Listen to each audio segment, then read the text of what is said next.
Alors, souvenir éclair ce soir pour Doug Saga, la légende. Cela fait exactement 16 ans aujourd'hui que le créateur du Coupé Décalé a tiré sa révérence. Pensée pieuse donc à toute sa famille artistique et biologique et gratitude renouvelée pour le héros national.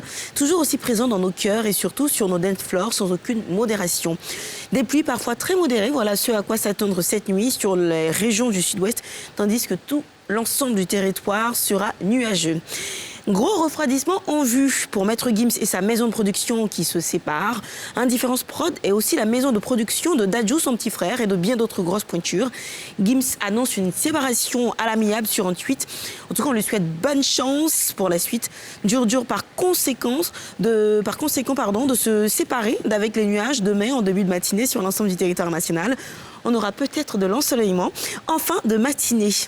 Et puis, il a été annoncé sur la toile avec précipitation le refus au COCAN, l'accès au stade Alassane Ouattara par le ministère des Sports. Mais au final, il en ressort qu'il ne s'agissait que d'un simple quiproquo, un malentendu vite réglé, puisque le COCAN était venu sans avertir le ministère des Sports pour cette visite-là. Mais avec des petits coups de fil, très vite, les choses se sont arrangées. Ils ont pu effectuer leur visite de supervision. On n'aura pas forcément une supervision dans l'après-midi de demain, puisque les régions de la bande centrale et du nord seront nuageuses. Demain, à Abidjan, il fera 22 degrés, à Korogo, 22 degrés, à San Pedro, 21 degrés, à Mans, 21 degrés également. Qu'est-ce qui s'est passé avec le... toujours à Mans. À Mans, toujours à Mans. Toujours à Mans. Non, c'est pas vrai. Qu'est-ce qui s'est passé avec le COCAN et...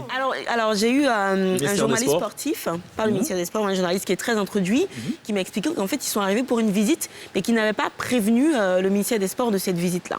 Et donc, ils ont été bloqués à l'entrée, mais ils ont passé un coup de fil parce qu'ils sont chaperonnés par la primature. Le COCAN dépend directement de la primature, d'après ce que je me suis laissé dire. Tout à fait. Et donc, des coups de fil avec le ministère des Sports, finalement, ils ont pu avoir accès au stade et faire la petite visite. Je veux espérer que ce n'est pas le prolongement de la guéguerre entre le ministre des Sports et le président du COCAN. J'espère aussi. Parce que c'est vraiment écrit sur le car COCAN, ainsi de suite. Comment on peut bloquer un car aussi brandé Non, il y a peut-être des procédures, évidemment, pour visiter de telles installations, je présume. Oui, c'est exactement ce que mais le je veux journaliste juste m'a dit. espérer que ce n'est pas le prolongement de cette guéguerre qui a pointé du nez il y a quelques mois de cela, au point de pousser le Premier ministre à arbitrer ce conflit entre d'un côté Dan Paulin, ministre des Sports, et de l'autre côté François Albert Amichia, président du COCAN, sur justement la question de l'organisation de la CAN. de la CAN. Il faut l'espérer. Mais c'est vrai, tu as dit quelque chose de très important. On ne visite pas de si grands chantiers d'un pays qui est tout à fait bien géré. Voilà, comme ça, d'un bout de baguette magique, on n'arrive pas et puis on demande... Je présume qu'il y a des procédures, il y a des autorisations. Même le COCAN, je me dis... Oui, mais le COCAN n'est pas propriétaire des installations, des infrastructures, ça il faut le savoir. C'est géré par l'ONS qui est sous la tutelle du ministère des Sports. D'accord.